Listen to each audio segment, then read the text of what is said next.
I always knew I'd die because of someone else's greed. I just didn't think it would happen tonight. Wind claws at my jacket as the bike eats up the sky lane, neon smeared into long electric veins below me. My visor HUD flashes red warnings I politely ignore. Behind, 3 corporate drones, model Helix 09, the kind they use when they aren't worried about sending you home in one piece. My backpack presses between my shoulder blades, heavier than it should be for something the size of a lunchbox. Inside, a matte, white case with a biohazard seal and 3 separate encryption locks. The vaccine. Not my kind of trophy. I prefer things that don't come with their own kill teams. But it's not the serum that interests me. It's the data sealed in the core. Trial records. Failure rates. Names. My fingers tighten on the handlebars. Names. Like mine. Target. 212 meters. The bike's cheap navigation AI chirps cheerfully in my ear. Multiple hostiles in pursuit. Recommend. Surrender. Recommend upgrading your personality, I mutter. Also, shut up. The bike, to its credit, decides to die instead. Every light on the dash goes black. The engine cuts mid-scream. Weight and gravity remember they exist. For one beautiful suspended heartbeat, I'm just a body in the night air over Helix City, a smear of leather and bad decisions. Then, everything drops. Are you kidding me? I snarl, fighting the dead weight under me. The bike falls toward the lower lane, toward a river of cars and freight pods, and I yank the emergency glider lever. For a second, nothing happens. Then the chassis snaps, panels peeling back like metal feathers, a translucent glide foil snapping open around us. The fall lurches into a shallow dive. Air roars beneath me, but it's no longer death speed, more like intense regret speed. The drones adjust instantly, wings folding to match my new trajectory. Of course they do. Persistent little. A bolt of blue-white cuts across my path, so close I feel the heat through my jacket. The glider foil sizzles along the right side, fabric burning, edges curling. Okay. Rude. I angle hard left, slicing between 2 advertising pillars. A giant holographic bottle of energy drink spins through my peripheral vision. My reflection flashes along its surface. Messy dark hair, 2 bright eyes, a smear of oil across my cheek I forgot to wipe. The city below is a grid of light and smog. A living beast I've learned to ride, but never trust. I drop toward a maintenance lane running between 2 towers, barely wide enough for one stupid ex-racer and his half-dead glider. The backpack thumps against me with every bump. Hang in there, sweetheart, I tell it. We're almost... The world goes white. Something slams into the glider from above. No sound, just pure impact. The foil tears like paper. My stomach shoots into my throat. The bike spins, gravity grabs us by the throat, and we plummet. There's a moment of crystalline clarity where I see it, a black shape, cutting through the night above us, too sleek to be a regular drone. A predator. Then the maintenance lane rises up to punch me in the face. Impact. Metal screams. My shoulder explodes with pain. I tumble free as the bike shreds itself across the grated floor in a shower of sparks. When I finally stop moving, I'm on my back staring up at a strip of flickering industrial lights. My head rings. Every bone files a complaint. I wiggle fingers, toes, bones, mostly intact. Pride, shattered. Backpack. My hand jolts to my side. Straps dig into my chest. Still there. I don't get more than halfway to my feet before the lane floods with light. Search beams cut through the haze. Figures drop from an access hatch overhead. Black armor, masked helmets. Weapons that hum with the quiet certainty of very expensive tech. Their boots land in a synchronized thud that screams training, and way too much budget. Helix Dominion doesn't play cheap. Target located, a filtered voice says. Omega confirmed. I roll my eyes.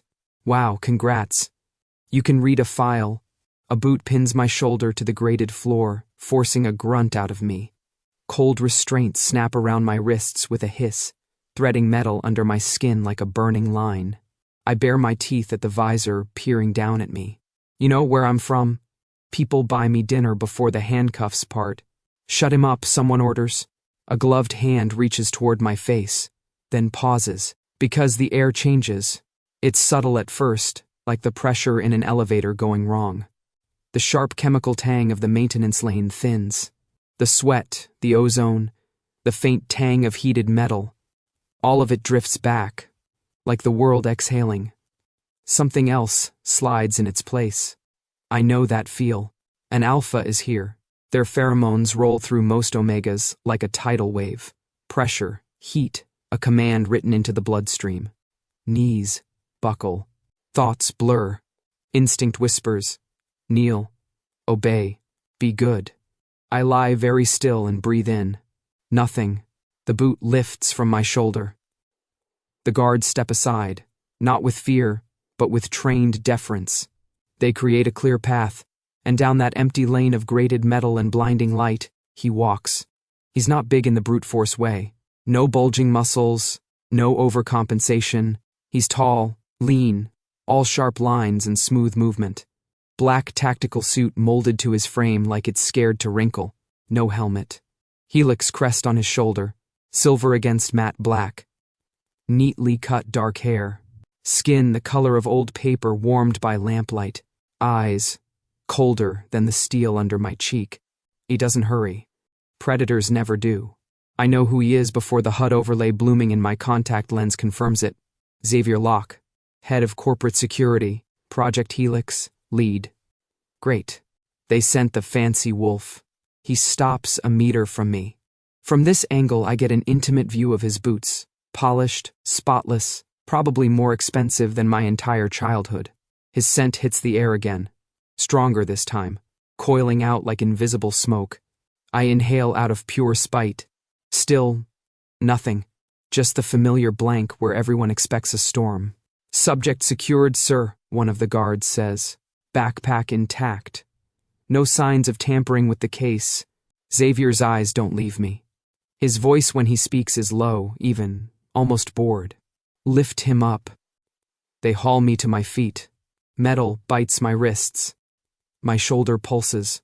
My knees want to shake, but that's pain, not biology, and I've had worse. I flash my best crooked grin. Hey, I say, love the welcome committee. Do I get a t-shirt or just the trauma? He studies me with the kind of attention most people reserve for bomb schematics. I feel the next pulse of his pheromones like a change in air pressure. The guards around us straighten unconsciously. One Omega in the squad lowers his gaze, throat bobbing. I yawn. Loudly. I even add a little jaw crack at the end for dramatic effect. The nearest guard stiffens. Someone's grip tightens on my arm hard enough to bruise. The air thickens, not with pheromones, but with shock. For the first time, something shifts in Xavier's expression. It's tiny, like a hairline fracture in glass. A twitch near his eye, a microsecond of stillness. Impossible, his gaze says. Is that it? I ask sweetly. Sorry, I was expecting, I don't know, thunder, choir of angels. Maybe some spice? One of the guards snarls, but Xavier lifts a hand a fraction, and the sound dies mid-breath. His eyes lock onto mine like he's trying to peel back layers. Name, he says. His voice carries that alpha command edge, that subtle little hook embedded, in the syllables meant to snag instincts and jerk them into line. It slides right off me. I tilt my head. I thought you read my file.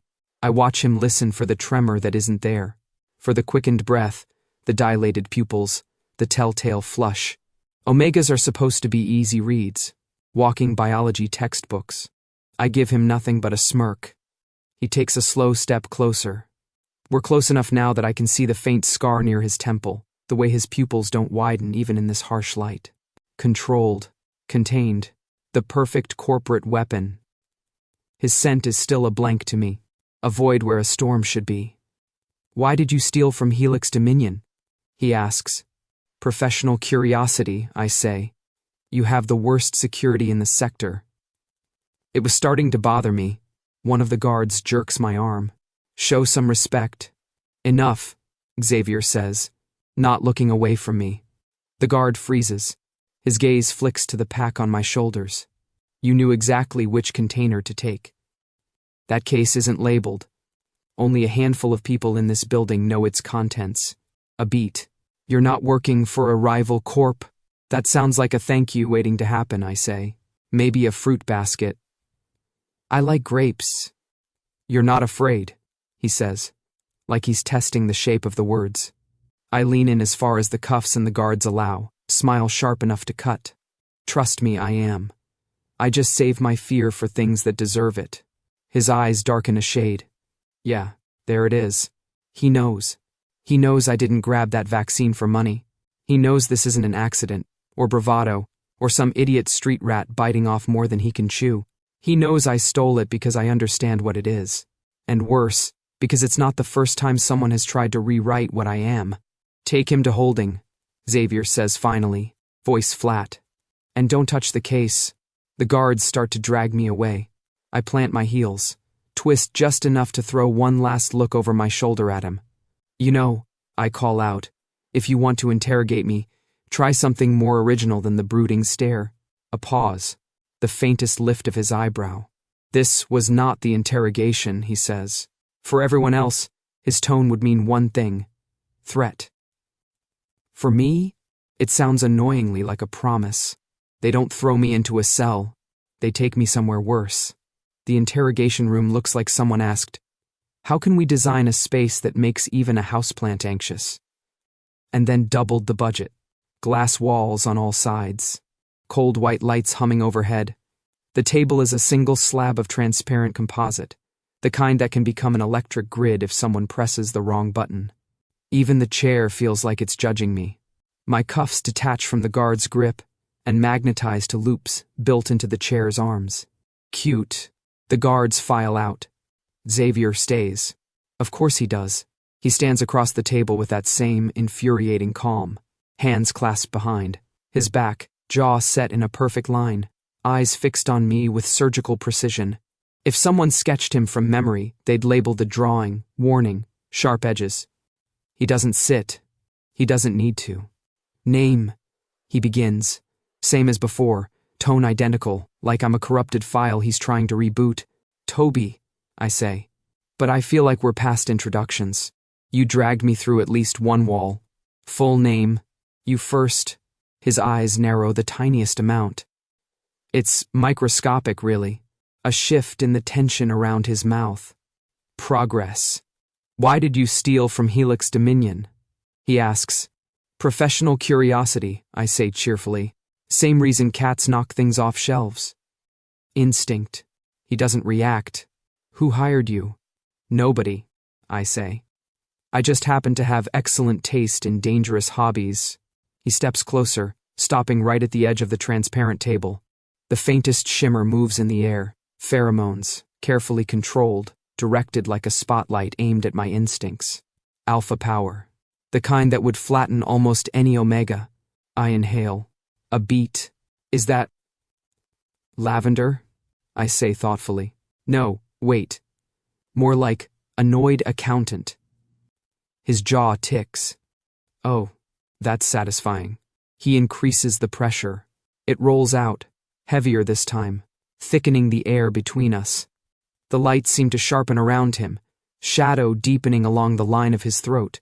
For most omegas, this would be a command, a cage, a magnetic field that drags you down to your knees. I let my eyelids droop theatrically, like I'm trying to sense something subtle. Then, I grin. Nope, still nothing. You want me to pretend? Because I can pretend. Ah, yes. So intimidating, very wow. That's enough. His voice lowers, steady but firmer. Omega. Don't call me that, I say. Not loud. Just clear. We both know it doesn't work. His nostrils flare. Another crack. He circles to my side of the table. Slow, measured steps clicking softly on the polished floor. I turn my head to follow him, wrists tugging experimentally at the cuffs. You're enjoying this, he says. Immensely. He stops at my shoulder. I can feel him looking down at me. Most people avoid staring directly at an alpha. I do it on principle. That container you stole, he says. You knew what it was. You make it sound like a surprise. How? It wasn't marked. You think labeling it Top Secret Project of Doom would have made you subtle? I lean back, letting the chair creak. I know what Helix Dominion has been cooking. I know what your little serum does. His breath stills. There it is, the first real shift in the room. The pheromones fade a bit, replaced by something sharper, calculation. I keep going. I also know you're not distributing that vaccine to the public. Not yet. You're testing it, refining it, and you're missing something important. His voice drops. And what do you think is missing? I smile, slow and smug, because he walked right into the doorway I opened. Incentive. The muscle in his jaw flexes. Explain. No, I say lightly. I think it's your turn. Explain why a man like you is babysitting a project like this. Shouldn't you be breaking insurgents or stepping on the dreams of small children? He takes a deep breath, and I feel the weight of it, not pheromone heavy, emotion heavy. Irritation, maybe, or interest, or both, tangled up in a knot. You are not conducting this interrogation, he says. Really? Because from where I'm sitting, I'm doing most of the talking. I shift forward, cuff chains clinking, my voice dipping into something more serious. You're looking in the wrong place, Xavier. His eyes snap to mine at the sound of his name on my tongue. I hold his gaze, unblinking. You're not after the container, I say. You're after the second component. A thin silence falls between us. No hum of lights, no breath, no shift of clothing, just stillness. His control cracks. Just a fraction, just long enough for me to see it. A flicker in his eyes, a freeze in his shoulders, a single heartbeat too long before he speaks. How do you know about that? He asks. His voice isn't even. It's tight. I lean back, crossing one ankle over the opposite knee as much as the cuffs allow, looking entirely too pleased with myself. Because, I say, you don't have it. There, for the first time since I met him, Xavier Locke stops being the unshakable corporate monolith. He loses his composure. A tiny thing, a crack in polished steel, gone the next second. But I see it. And the best part? He knows that I see it. The interrogation room doesn't stay my prison for long. Xavier decides he wants me mobile, which is either a promotion or a significantly more creative method of execution. Hard to tell with men like him. 2 guards unhook my cuffs from the interrogation chair, but leave them, locked around my wrists, the metal humming faintly with internal wiring. They flank me as Xavier turns, hands behind his back, and walks out, through a seamless silver door that opens only for his biometrics. He doesn't even check to see if I'm following. Oh, the confidence. The hallway beyond looks less like a corporate corridor, and more like the digestive tract of a very expensive robot. Curved, steel panels, lead veins pulsing with pale blue light, and floor tiles so clean they might report you for stepping on them. Helix Dominion, I mutter under my breath. You really know how to make capitalism sexy. The guard behind me grunts. Xavier doesn't react. We step onto a platform that scans our faces, mine taking significantly, longer like it's confused, and then descends into the deeper levels. The hum of machinery grows louder. The air goes colder. You taking me to your evil lair? I ask sweetly. This is a secure research wing, Xavier says. Not a lair. Aw, you sound disappointed it's not a lair. His eyes flick to me briefly, a micro-expression, but it's there. A hint of something like exasperation, or interest disguised as exasperation. Hard to tell. The platform stops. The doors slide open onto a hallway lined with glass-walled labs. Inside, gleaming machines, holographic panels floating like spectral pages, scientists, moving briskly in white coats that probably cost more than my bike. If I weren't handcuffed on a corporate leash, I'd be impressed. This way, Xavier says. The guards stay outside as he leads me into one of the labs, a large chamber with a circular glass wall at its center.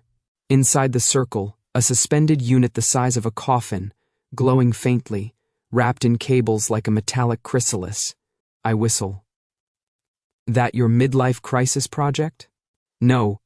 He steps closer to the glass, and his reflection layers over the hum of machinery. This is Project Helix, A system designed to neutralize secondary designations. I blink. You mean erase alpha, beta, omega traits? Suppress, he corrects. Biology creates hierarchy. Hierarchy creates instability, violence, exploitation. And you think a giant serum chamber solves that? It's the first step. There's no arrogance in his tone, no villain monologue, just conviction.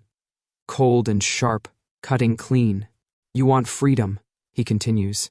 Not obligation to pheromones, not cycles, not instinctive vulnerability. I stare at him for a long moment, then bark out a laugh. You want freedom? I echo. This sounds like a new kind of cage. Just with fewer smells. His jaw tightens.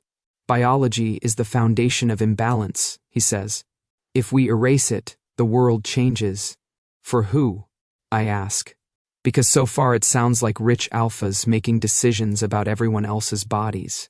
He meets my gaze without flinching. I wasn't always an alpha. That throws me for half a second. His expression doesn't change, but something in the air shifts. Understanding bleeds through the walls like a slow leak. He believes in this. He believes he's fixing the world, and he believes I'm part of the equation, either as a threat or as a missing variable. Why bring me here? I ask. Show and tell? Trying to impress me with your big science tube? His eyes darken. I want to know how you knew what to steal. Maybe I'm a genius, I say. You're reckless, but you're not stupid. Flattery will get you everywhere, Commander. He doesn't react, but he also doesn't look away. The glass chamber behind him reflects our shapes, my small frame, messy hair, cuffed wrists, his tall, immovable silhouette. In the reflection, our outlines overlap for a second. One blurred shape, two stark opposites merging in the curve of the glass. I smirk. You always this gloomy? I ask softly. Or am I just your irritant of the year? His breath catches, small, sharp, before he smooths it over. If I wasn't staring directly at him, I'd miss it. He steps closer. Close enough that I can see the faint pulse in his throat. Close enough that the soft hum of the machines vibrates through the floor between us. You should be afraid, he says quietly. Any omega in your position would be. Yeah, I say, tilting my head with a lazy grin. But I'm not any omega. Something shifts behind his eyes.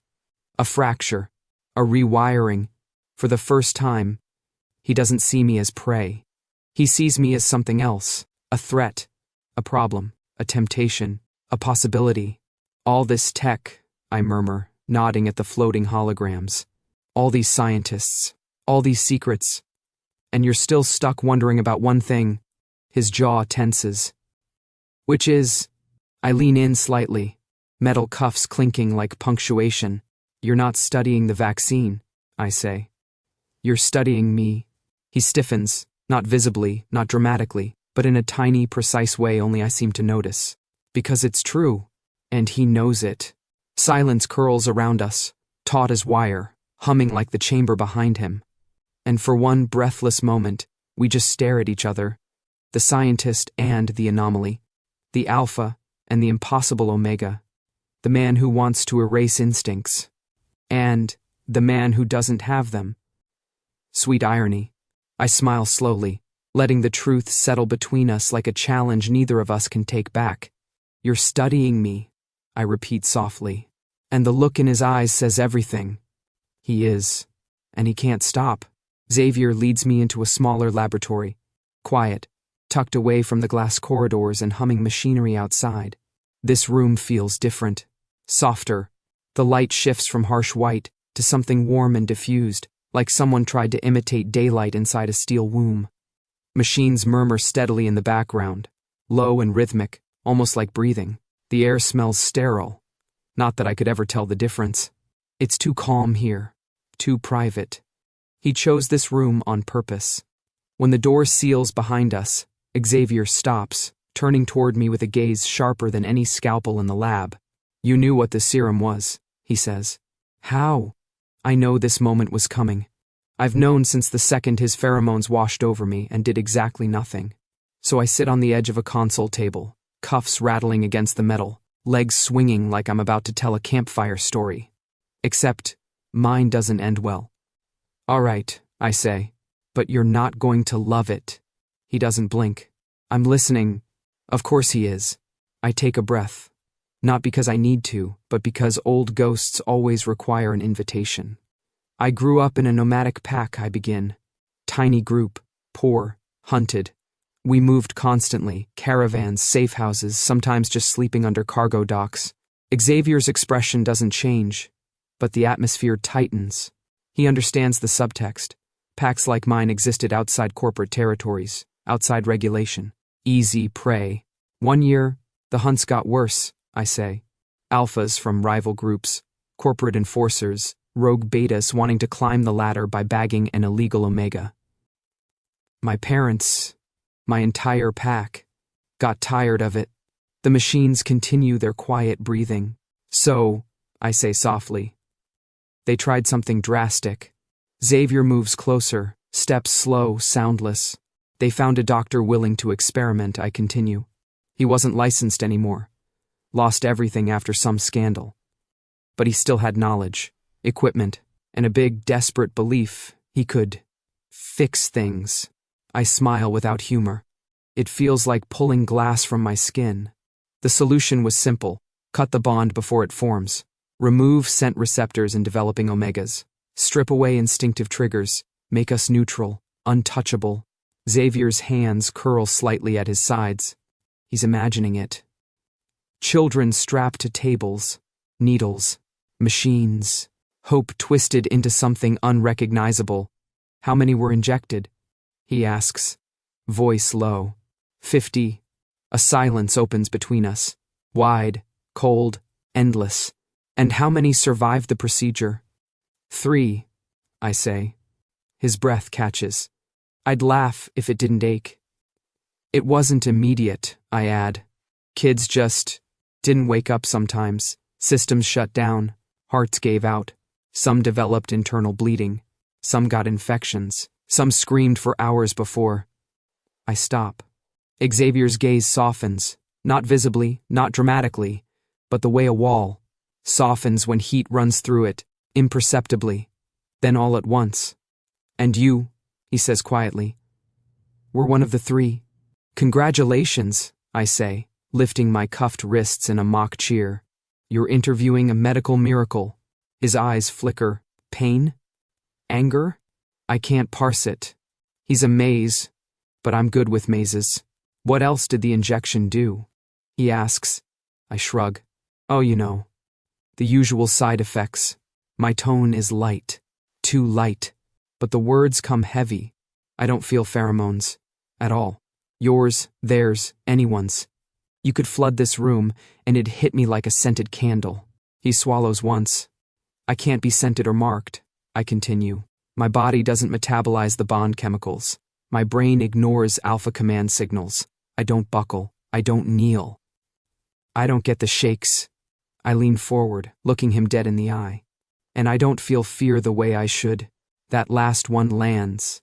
I watch it hit him behind the ribs. He looks at me. Not like an omega, not like a subject, not like a threat to his precious project.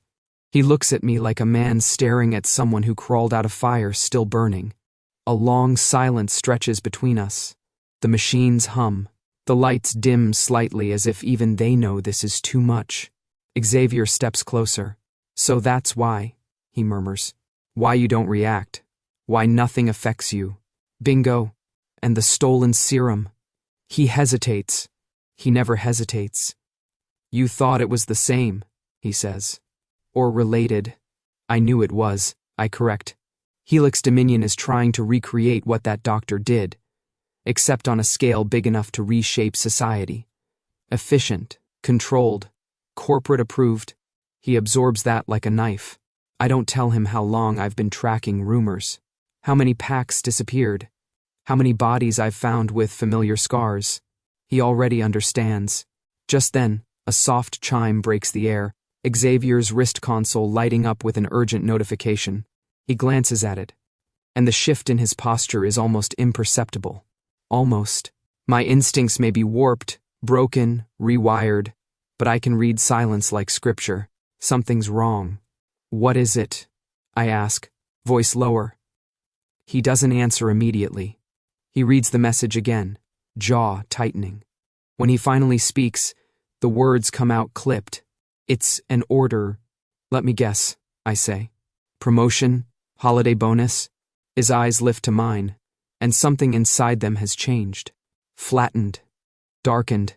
Directive 7C, he says quietly. Classification, experimental subject. Outcome, terminate. I go completely still. Terminate, not capture, not contain. Erase. They found out about me. I murmur. They already suspected, he says. This confirms it. A tight breath leaves him. Almost a shudder, if a man like him were capable of shuddering. He closes the notification. The screen goes black. He doesn't delete it. He hides it. That's when the room shifts. Not physically, just the gravity of it. Like every molecule starts holding its breath. He steps closer until he's standing right in front of me. My reflection trembles faintly on the smooth glass of a machine behind him. His voice when he speaks is low, almost raw. I won't let them touch you. I blink. Words, any words, stick in my throat. Because for the first time in years, something tightens in my chest. Not fear. Not instinct. Something dangerously close to relief. But I don't say a thing. I can't. The alarm hits like a punch. Sharp, metallic, vibrating through the floor panels beneath my boots. Red lights flood the quiet laboratory, staining the white walls with the color of damage control. Xavier's head snaps toward the door, expression freezing into something sharper, colder, calculating. Unauthorized breach detected. A synthetic voice announces overhead. Multiple signatures. Quadrant C12 compromised. I lift my cuffed hands. Let me guess. That's bad? Stay close, Xavier says, ignoring the joke entirely. He taps a panel on the wall, but the interface flickers, then dies. I raise a brow. Ooh. Someone's jamming your systems. How very uncorporate of them. He doesn't answer, because the hallway outside erupts with gunfire. Not the Helix kind. Those are quiet, clinical, almost polite. These shots echo raw and reckless. Another corporation, another pack of wolves smelling opportunity. Perfect. Xavier turns to me. We need to move. No argument here, I say. Then, lose the cuffs. He hesitates. Xavier, I snap. Unless you want to drag me through a live firefight like an expensive suitcase. Now. It takes him 2 seconds too long, but he unlocks them. The cuffs drop to the floor with a metallic clatter. My wrists sting where the magnets dug into the skin. His eyes flick to the bruises. Something in his jaw tightens. I stretch my hands dramatically. Ah. Freedom. Almost forgot what that felt like. He grabs my arm, not roughly, but firmly, and pulls me toward the door as it slides open. The hallway is chaos. Core security is engaged with a squad in matte gray armor bearing a different emblem, Orion Biotech. Their soldiers move with vicious precision. Helix Dominion's biggest rival, I mutter. Guess Project Helix is more popular than I thought. Stay behind me, Xavier orders. Sure, I say. That's why I stole from you in the first place. We duck behind a support pillar as gunfire tears through a glass panel nearby. Shards scatter across the floor like glitter on a crime scene. I peek around the pillar. Route to the lower tunnels is east, 3 intersections down. But we can't go straight. The crossfire will turn us into modern art. Xavier gives me a quick side glance. And how do you know the layout? I explore, I say. And I'm very nosy. Another explosion rattles the lights. The rival squad pushes forward, forcing Helix's guards back. Xavier curses under his breath. It's the most human sound I've heard him make. We need to reach the maintenance shaft, I say, pointing. There's a bridge above the labs that leads straight to a service tunnel. Less populated. Fewer bullets. He looks reluctant. There are security drones along that route. Only if you let them stay active, I say with a grin. His brows knit. You're reckless. Efficient. I correct. Now move. And he does. We sprint into a side corridor, boots pounding against the metal floor. A holographic barrier snaps up suddenly. Blue, razor-edged. Xavier slams a palm against the panel to shut it down, but the system lags. "Hurry!" I shout as sparks begin to curl along its edges. He overrides the lock with a sharp command. The barrier drops a heartbeat before we dart through. "Two more ahead," he warns. I see them. The next one flickers, unstable, misfiring. Perfect. I slide under it, skid across the polished floor, and quickly yank open a side panel. My hands work fast, ripping out 2 glowing chips, snapping one wire with my teeth. The barrier sputters and collapses. Xavier watches me with a look somewhere between confusion and reluctant admiration. "Don't look so surprised," I say breathlessly. "I break things professionally. You bypassed a Class 3 barrier in seconds." "Yeah," I smirk. "And on an empty stomach." We push across a bridge suspended high above the main lab complex. Below us, chaos. Helix guards retreating. Orion troops advancing. Sparks fly. Panels explode. The air smells like ozone and overheated circuits. Xavier leads, gun drawn with steady precision. I cover the rear. Not that I'm armed, but attitude counts. Halfway across, a drone drops from the ceiling, targeting Xavier. It fires. "Down," I yell. I grab his jacket and yank him out of the laser's path. It scorches the rail behind him. He stumbles backward into me, solid, heavy, too close, and for a second we're pressed together, breath mingling. Then I shove him aside. "Go." His eyes flick to mine, something hot and startled, before he lifts his weapon and fires a controlled burst. The drone explodes into sparks and melted parts. We sprint the rest of the bridge. At the end is a maintenance hatch. Xavier pries it open, and we slip inside, descending a narrow ladder into a dim, industrial underbelly. The sound of battle fades above us, replaced by dripping water and the hum of ancient pipes. We reach the bottom. A long tunnel stretches ahead, rounded steel walls, rusted panels, puddles reflecting weak yellow lights. The air is damp, thick with the smell of metal and old machinery. Xavier checks the entrance behind us to ensure no one followed. Then he exhales. Long, quiet. "Are you hurt?" he asks, unexpectedly. I blink. "That's a personal question." "Tobi, I'm fine," I say, softer than I mean to. "You." His gaze drops to the scorch mark on his sleeve. If I hadn't pulled him, that shot would have taken his arm off. "I owe you," he says quietly. I shrug. "You can pay me back by not letting me die down here." We move deeper into the tunnel. Our steps echo in the hollow space, each sound amplified. The lights flicker overhead, washing everything in intermittent color. Gold, then shadow, then gold again. At some point, Xavier slows. I realize I'm walking close, almost brushing his shoulder. I should pull back. I don't. The tunnel narrows, forcing us into the same space. I can feel the heat of him, controlled and steady, not overwhelming, just present. Not a command, just a man. For the first time, silence between us isn't barbed. It's heavy, alive, waiting. We reach a junction where the tunnel widens into a maintenance alcove. A single dim lamp flickers above us. "Here," Xavier says. We rest for a moment. I lean back against the wall, breathing out. He stands across from me, eyes fixed on mine, not demanding, not analyzing. Searching. The distant sounds of gunfire fade completely.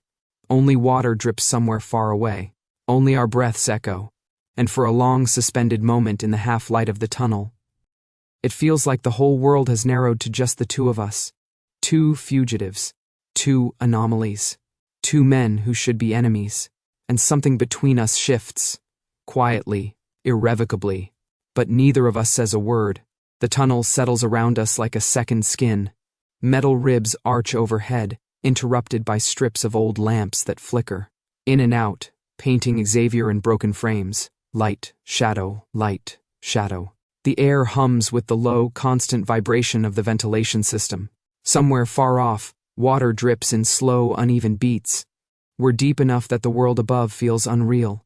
The gunfire, the alarms, the shouting, it's all muffled into a distant, hazy memory. Down here, it's just us, which is its own kind of problem. I slide down the wall until I'm sitting on the cold metal floor, stretching my legs out in front of me. My knees crack in protest. That's new. Guess getting thrown off a collapsing glider into a corporate facility isn't kind to joints. Xavier stays standing for a moment, back straight, shoulders tight, like the idea of relaxing might get him written up. You know, I say, tilting my head back against the wall. Most people sit when they're hiding from mercenaries. I'm evaluating our options, he says. Option 1, keep walking, and hope we don't run into anyone with bigger guns. Option 2, stay here, and hope whoever's hunting us has terrible cardio. Option 3, you finally admit I was right about everything. That earns me a look.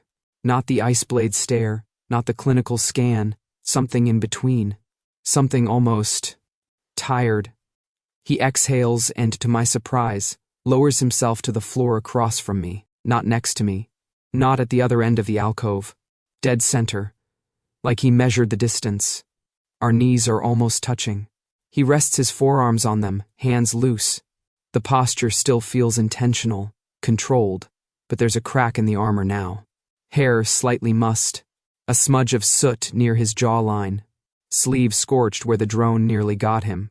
I did that, the not dying part. That puts a strange warmth low in my chest. The lamp above us flickers again, buzzing. In the brief darkness, I can hear his breathing. When the light comes back, he's still watching me. Except it's different, less like a scientist examining a specimen, more like a man trying to solve a puzzle that keeps laughing at him. What? I ask, too aware of the way my voice echoes. He doesn't look away. Why can't I look away from you? He asks. He says it simply, no drama. No build-up. Just drops it into the space between us like a weight. For a second, my brain forgets how to function. Of all the things I expected him to say, that wasn't on the list. Don't move, maybe. Stay quiet. We're going to die down here. Not that. My instinct is to joke. Layer sarcasm over the sudden pressure in my chest. So I do. Because you've never seen a normal Omega who isn't afraid of you, I say, managing a crooked grin. Traumatic experience. You'll need therapy. His mouth twitches. Almost a smile, but it doesn't quite make it all the way. He drops his gaze briefly, then brings it back up with infuriating steadiness. I've seen plenty of Omegas, he says, on missions, at negotiations, in Helix facilities. Yeah, I say. On their knees, behind glass, attached to contracts they didn't write. He flinches. It's tiny, but it's there. You're not afraid of me, he says. It's not a question, but I treat it like one. No, I say softly. I'm not. He studies me like he's trying to find where that answer lives in my body, where the missing fear should be lodged. It should bother me, he admits quietly. That my presence, my scent, my status don't affect you. They do affect me, I say. His brows draw together. You just said, not like that, I cut in. Not biologically. You don't fog up my brain. You don't trip any buried instinct. I don't feel the urge to kneel or run or hide. My throat tightens a little. But you do get under my skin, I admit. There. That's harder to say than it should be. His pupils dilate, just a fraction. How? I huff out a breath. You're relentless.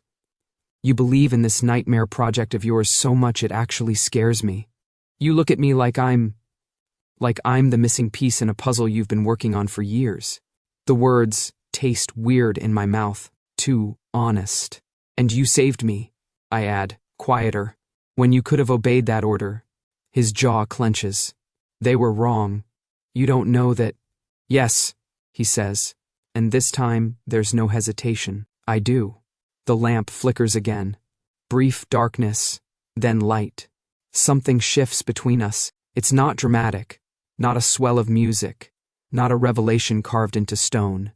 Just a slow, quiet reorientation, the universe taking a step to the side. We sit there, looking at each other, the hum of ventilation thrumming under our bones. His hand moves first. It's small, almost nothing. Just a shift of weight, fingers flexing against his knee. But then he lets it fall, palm brushing the floor closer to me. I don't think about it. I just mirror him. Our fingers graze. It's an accident. It could be an accident. Except neither of us pulls away. His skin is warm, rougher than I expected. Not the untouched hands of a man who lives only behind glass and screens. There are calluses along his fingers. Tiny scars I can't see, but I can feel. I'm aware of everything at once. The prickle of metal through my shirt where the wall supports my back, the cool air on my face, the steady rhythm of his breathing. The world narrows to that point of contact. My heart doesn't stutter because of pheromones. There's no sudden rush of chemical surrender, just awareness, sharp and bright. I swallow. His fingers shift, hooking lightly around mine. Not a grab, not a claim, a question. I let my hand stay where it is. His breath comes out slow, controlled, but the control is fraying at the edges. This is new territory for me, he says softly. You mean hiding in tunnels from people you used to work for? I say. Or holding hands with the guy you were supposed to terminate. His lips curve. Properly this time. It's faint, but it's real. Both, he says. We're not exactly holding hands. Our fingers are just tangled, casual, not casual at all. The lamp hums above us. The light flickers again. And for a heartbeat, the darkness erases everything but the touch of his skin. I find myself leaning forward. So does he. He moves slowly, like I'm a wild animal he doesn't want to spook. Our faces draw closer, inch by inch. I can see the individual lashes framing his eyes now, the fine line of a scar near his temple, the way his pupils are blown wide in the low light. I don't feel dragged. I don't feel compelled. I feel chosen. You realize this is incredibly bad timing, I whisper. Most things worth doing are, he replies. His breath brushes my mouth. It sends a small, involuntary shiver down my spine. Not because my body is wired to respond to him. Because I want to. That realization hits harder than any impact I've taken today. For years, everything was about survival. About staying one step ahead. About outsmarting predators and systems and people who thought I was prey. I didn't plan for this. You're not the one who breaks me, I say, barely audible. My voice doesn't tremble, but something in my chest does. If I break, it'll be because I jumped, not because someone pushed. A muscle jumps in his cheek. I don't want to break you, he murmurs. I never did. We're a breath apart now. The tunnel hum fades under the roar of my pulse in my ears. I could close the distance. He could too. We don't. Not because we're afraid, though maybe we are just a little, but because, somehow, this suspension feels more honest than the crash would. I don't know what this is yet, he says. Terrible decision, I offer. Probably, he agrees. Our hands are still locked together, his fingers warm around mine, anchor and question and admission all at once. The lamp sputters again. In the flickering half-dark, with the sound of the city's lungs around us, I realize something that should have terrified me. It doesn't. For the first time in a very long time, I am not planning an escape route from the person sitting in front of me. I'm planning one with him. New territory. For both of us. And neither of us wants to turn back. We don't sleep.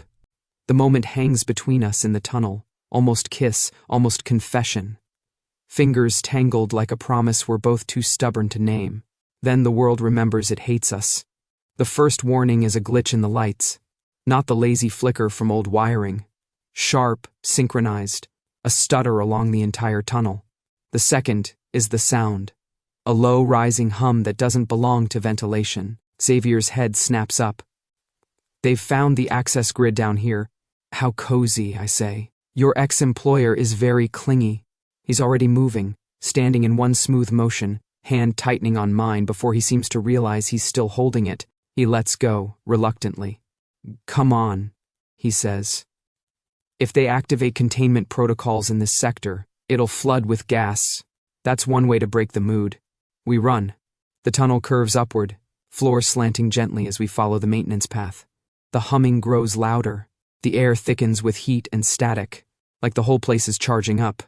Behind us, a heavy door slams shut with a reverberating boom. I don't have to turn around to know. The tunnel's sealed. Containment? I ask between breaths. Lockdown, Xavier confirms. They're forcing us toward the internal sectors. Like rats in a very expensive maze, I mutter. Do we at least get cheese? Another door slams ahead of us, then hisses as it unlocks instead. Xavier's mouth flattens. They're hurting us. Yeah, well, I say, flashing him a quick grin. Let's bite back. The hatch at the end of the incline opens into a server corridor. Tall, narrow, lined with towers of blinking panels and data cores. The air is cooler here, filled with the soft whir of machines doing far more math than I ever want to. Slatted gaps in the ceiling let in strips of light from the city above. Thin blades of honest sunlight slicing through the sterile blue glow. Dust dances in them, lazy, unconcerned. For half a second, I let myself imagine walking out into that light. Then the sirens start again. This time they're close. We move quickly down the corridor, steps muffled by the rubberized floor. Xavier moves like he was born in places like this, knew every corner before they installed it. I jog at his side, eyes scanning for motion. The first drone appears at the far end, a Helix security unit, sleek and black, iris sensor glowing red. Contact, Xavier says. I see it, I reply. One angry flashlight with wings. The drone emits a shrill ping. 2 more units slide out from hidden compartments in the ceiling. Then 2 more behind us. Oh good, I add. Friends. They're not here to capture, Xavier says. They're set to neutralize. We don't wait for them to get close. Server nodes, I say quickly, pointing at the towers to our left. They need these intact, right? Yes, Xavier says. Why? Cover. I grab his arm and yank him down behind one of the server racks, just as the first volley of shots screams down the corridor. The air fills with the smell of scorched metal. Panels flare as lasers graze too close. Alarms inside the servers chirp angrily. Split them, Xavier orders. If they can't draw a clear trajectory, they won't risk hitting the cores. You go high, I go dumb, I say. He doesn't ask what that means. He bolts toward a side terminal, fingers flying over the interface as he punches in override codes. I dart out from behind the server rack, waving my arms like an idiot, shouting at the drones. Hey, over here. Moving target with no health insurance. They turn as one, red irises locking onto me. Yeah, that's right, I taunt, backing up fast. Track this. The nearest unit fires. I drop into a slide, feel the heat of the shot scorch the air above my head. My shoulder slams into the base of another server rack, pain flaring, but I keep moving, ducking, sidestepping, forcing the drones to tilt their angles away from Xavier and the main data cores. Now, he calls. The lights cut. For a split second, everything goes black. Then a localized EMP wave ripples through the corridor, bending the hair on my arms. The drones freeze midair, lights flickering, then die, dropping like oversized metal insects. They crash into the floor with satisfying thuds. Emergency lighting comes on a moment later, bathing everything in dim red. I push myself to my feet, grinning breathlessly. Not bad, Commander. We have approximately 90 seconds before they reboot, he says. We keep moving. Of course we do. I sigh. Why rest when we can run from multiple attempts on our lives instead? We sprint the rest of the corridor, weaving between server towers. At the far end, a reinforced door waits with a glowing biometric pad. Xavier presses his hand to it. It beeps angrily. Access revoked. A calm, synthetic voice announces. Wow, I say. They broke up with you fast. He doesn't flinch. Backup route. He strides to a panel on the wall, rips it open, and reveals a manual release mechanism. Old, mechanical, stubborn. Pull, he says, bracing part of the mechanism. I grab the other handle. Together, we haul. The door groans. Metal screeches. Then, inch by inch, it lifts, just enough for us to duck under. Pushing through, we spill into another corridor, this one wider, lined, with reinforced glass windows looking into additional data rooms. And standing at the far end of the hallway, framed in harsh white light, is a man I recognize from Xavier's file overlays. Kai Voss, Deputy Head of Security, Alpha, loyal to Helix Dominion, fanatic about Project Helix. He looks like a sharper, more volatile version of Xavier, taller by a centimeter, hair clipped closer, eyes harder. His uniform is immaculate. His stance is relaxed, but his shoulders hum with coiled violence. Behind him, 2 Helix troopers in full gear, guns leveled. Kai, Xavier says quietly. Sir. Kai's gaze flicks over him, then lands on me. So the rumors were true. He looks at me like I'm a glitch, an error message, something that should not exist in a world that makes sense. The anomaly Omega, he says. And the man who was supposed to eliminate him. You got new orders, I say. Didn't read the fine print? He ignores me, eyes narrowing at Xavier. Directive 7C was clear. You were instructed to neutralize subject T03. His voice cools further. Instead, I find you protecting him. Fleeing with him. He is not a subject, Xavier says. His name is Tobi. Kai scoffs. You've gone soft. Xavier steps forward slightly, body angling between me and the guns.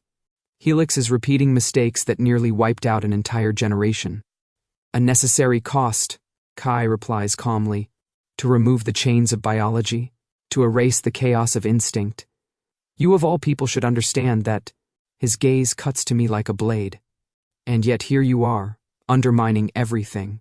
Buddy, I say, if your grand vision of equality requires child experimentation and mass casualties, it's not a revolution, it's a marketing campaign for hell. One of the troopers bristles, but Kai lifts a hand, silencing him. You don't understand what's at stake, he says to me. You are an error, a malfunction given flesh. The serum that created you was a crude prototype. Project Helix will perfect it. I laugh. I can't help it. You think this vaccine is new? I say. You think you're innovators? You're just repeating someone else's horror with nicer equipment and better lighting. He stiffens. I continue, voice sharp. 50 kids, Kai. 3 survived. And you want to mass-produce that? For the first time, uncertainty flickers across his face. Xavier doesn't miss it. The data we recovered from the old off-grid clinic, Xavier says slowly. You used it, didn't you? You signed off on it, Kai shoots back. Xavier's jaw clenches. I signed off on a theoretical framework, not this. There it is, the splitting fault line between them. Step aside, sir, Kai says. I won't ask again. Turn the asset over. We can still salvage this. Xavier moves instead. Not away. Closer. Stand down, Kai, he says. Helix crossed a line. I won't let them do it again. So you choose him, Kai says, voice flat. Over the future we planned. Xavier's answer is immediate. Yes. The troopers shift, caught between 2 alphas. Kai's eyes burn. So be it, he says. He moves first. Fast. Too fast for most people to track. I've raced at breakneck speed. I know velocity when I see it. In a blink, he's on Xavier, striking high, aiming to disarm, to disable. Xavier meets him head on. It's not elegant. It's brutal. 2 men trained in the same system, the same tactics, now using that knowledge to tear each other apart. They move like mirrored images. Blocks, counters, strikes, each reading the other a second too late. A trooper swings his gun toward Xavier's back. Absolutely not, I mutter. I dart forward, grab a dropped piece of drone shrapnel from the floor, and hurl it at the trooper's wrist. It hits with a satisfying crack. The shot goes wide, scorching a hole in the ceiling instead. Sunlight spills through the new gap, a sharp, blinding shaft that cuts across the corridor, dust swirling in it like frantic stars. The second trooper turns his gun on me. Okay, I say, bad idea, bad idea. He fires. I twist, but not fast enough. Pain slams through my side, hot and shocking. For a second, The world tunnels, sound rushing away, vision going white at the edges. I stumble back, one hand flying to my ribs. Warmth spreads beneath my fingers. Wet. Tobi. Xavier's voice snaps through the haze. Rougher than I've ever heard it, Kai uses the distraction, driving a fist toward Xavier's throat. Xavier blocks barely, then slams his shoulder into Kai's chest, forcing him back. I grit my teeth, forcing myself upright. Still. Here, I manage. My voice comes out thinner than I like. Not dead yet. The trooper aims again. I launch myself sideways, half on adrenaline, half on sheer spite, crashing into his legs. He goes down with a curse. The gun skitters across the floor. Xavier seizes the opening. One fluid motion, a disarm, a twist, a brutal strike to Kai's solar plexus. Kai doubles over, air knocked from his lungs. Xavier pivots, slams him into the reinforced glass wall hard enough to spiderweb it. For a heartbeat, Kai looks at him, not as a subordinate, not as a believer, as a man who can't understand how his world unraveled. This isn't over, Kai rasps. I know, Xavier says. He drops him.